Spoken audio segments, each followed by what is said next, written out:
प्रश्नावली कर रहे थे जिसमें हमने अभी 2 फार्मूले पढ़े हैं। आपके पेज नंबर यहाँ पे देखिए दिया हुआ है और ये याद करने के लिए दिया था मैंने। आप लोग को याद हो गया है? यस। साधारण ब्याज का फार्मूला, साधारण ब्याज बराबर क्या होता है? साधारण ब्याज बराबर क्या होता है? साधारण ब्याज बराबर मूलधन गुणे दर गुणे समय बटे 100। इसके बाद फिर एक और फार्मूला आपने पढ़ा होगा मिश्र धन। मिश्र धन बराबर क्या होता है? यानी A इक्वल टू होता है P इंटू 1 प्लस दर बटे R बटे 100 की पावर जो है n। ठीक है, यानी कि यहाँ पे एक तरह से कहा जाए मिश्र धन बराबर होता है मूलधन इंटू 1 प्लस दर बटे 100 की पावर समय। ये तो हमारा मिश्र धन का फार्मूला था। अगर हमें चक्रवृद्धि ब्याज ज्ञात करना हो तो जो हमारा मूलधन आया है, मूलधन मिश्र धन में से मूलधन घटाएंगे तो चक्रवृद्धि ब्याज आएगा और उसका फार्मूला क्या होगा? तो उसका फार्मूला भी आपका दूसरे नंबर पे दिया है। n वर्ष का चक्रवृद्धि ब्याज p बराबर हो जाएगा p into 1 plus r upon 100 की whole power n minus 1। p सबके बाहर रहेगा। इसी फार्मूले पर देखो हमें 2 चीजें याद करने के लिए दिया। क्वेश्चन नंबर 5 500 रुपए का यानी मूलधन कितना दिया है? मूलधन बराबर 500 रुपए आपका लाले लगने लगा। ठीक है, और दर कितनी दी हुई है? 15% वार्षिक दी हुई है। ठीक है, निश्चित का ध्यान रखना है, वार्षिक है क्या वार्षिक है तिमाही है। दर 1 वर्ष का चक्रवृद्धि ब्याज समय कितना दिया है? 1 वर्ष। अब आपको यहाँ पर चक्रवृद्धि ब्याज भी ज्ञात करना, साधारण ब्याज भी ज्ञात करना। बहुत आसान है। साधारण ब्याज का फार्मूला लगा देंगे सिंपल इंटरेस्ट।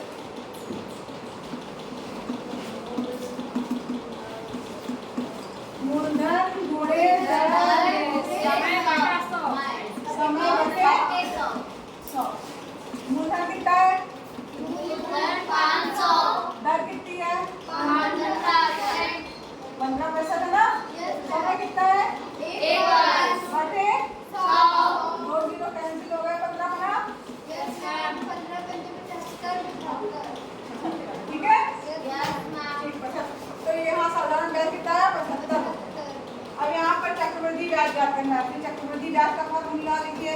चक्रवृद्धि ब्याज क्या फार्मूला बताया मैंने?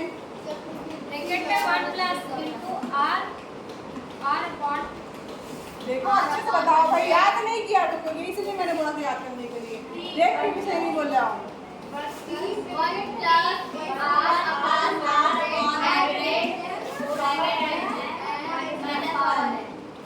याद कर लीजिए फार्मूला, सबको याद करना अच्छे से, लिख बनेगा नहीं। जब फार्मूला नहीं आता तो क्या कर पाओगे? ये किसका है? चक्रवृद्धि ब्याज का। अब P क्या है? प्रिंसिपल अमाउंट, मूलधन।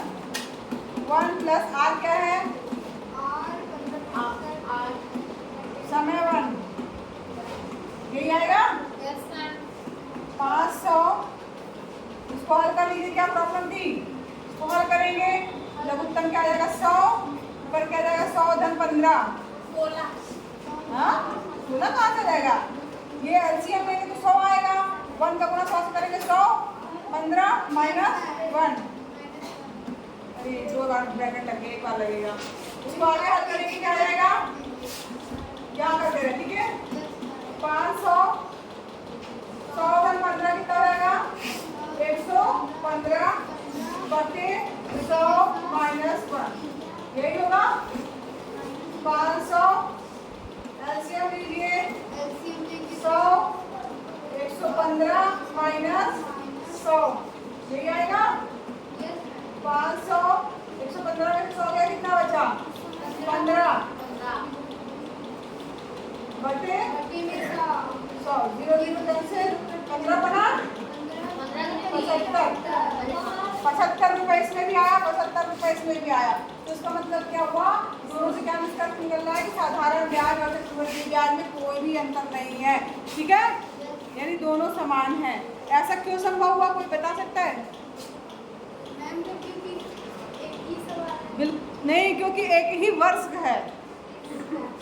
इसलिए साधारण ब्याज और चक्रवृद्धि ब्याज में कोई अंतर नहीं है। अगर वर्ष ज़्यादा होते तब क्या होता, तब जो है आपका चक्रवृद्धि ब्याज के लिए जो ब्याज आता वो मूलधन जो है उसमें 1 साल का ब्याज जुड़ जाता, तब वो उसका मूलधन कहलाता। इसलिए क्योंकि समय 1 वर्ष है इसलिए दोनों में कोई अंतर नहीं होगा। ठीक है, बैठ जाइए। 6वां क्वेश्चन देखिए। कोई धन 12% वार्षिक चक्रवृद्धि ब्याज की दर से, तो यहाँ पर दिया है, क्या दिया है, ब्याज दर लिखा है। कितनी दी हुई है, 12% वार्षिक। ठीक है, दर से 1 वर्ष के लिए दिया जाता है। यदि ब्याज प्रति तिमाही देय हो तो प्रति तिमाही ब्याज की दर बताइए।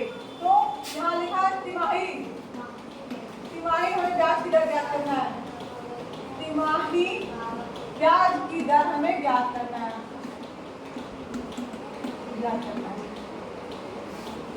कैसे ज्ञात कर सकते हो? 1 वर्ष बराबर कितने महीने होते हैं? तो 1 वर्ष में कितनी तिमाही होगी? 3 होगी। तिमाही का मतलब क्या होता है? तिमाही का मतलब होता है 3 महीने, 3 महीने। तिमाही का मतलब क्या होता है? 3 महीने। 3 महीने। 1 साल में कितने होंगे? 4 तिमाही होगी। कल ये भी मैंने बताया था, तुम लोग अच्छे से ध्यान से पढ़ लो। तो 1 वर्ष में कितनी तिमाही होगी? 4। तो 1 वर्ष में 4 तिमाही है। ब्याज की दर वार्षिक क्या है? 12%।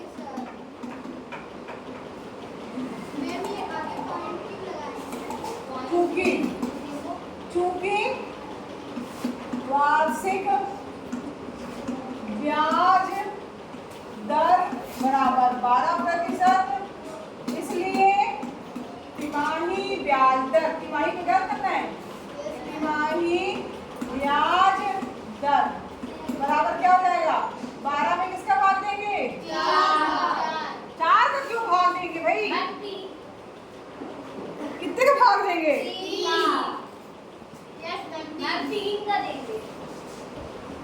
3 का क्यों देंगे? 1 का भाग देंगे।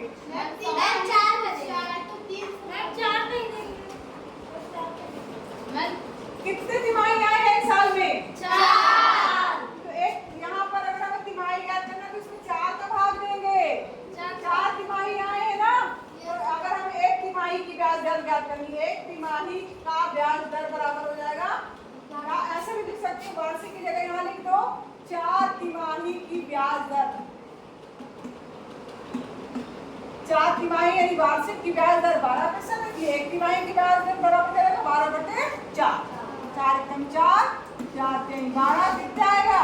3% होगा। समझ में आया?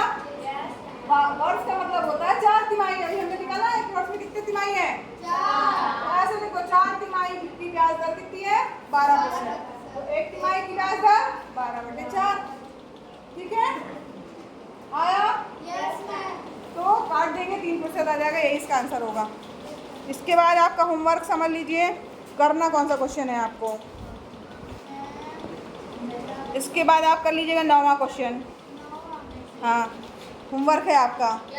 ठीक है, 9वें के बाद आप ज्ञात कर लीजिएगा 11वां क्वेश्चन। 9वां, 11वां, 13वां ये आपका होमवर्क है। ठीक है, बस 9वां, 11वां, 13वां।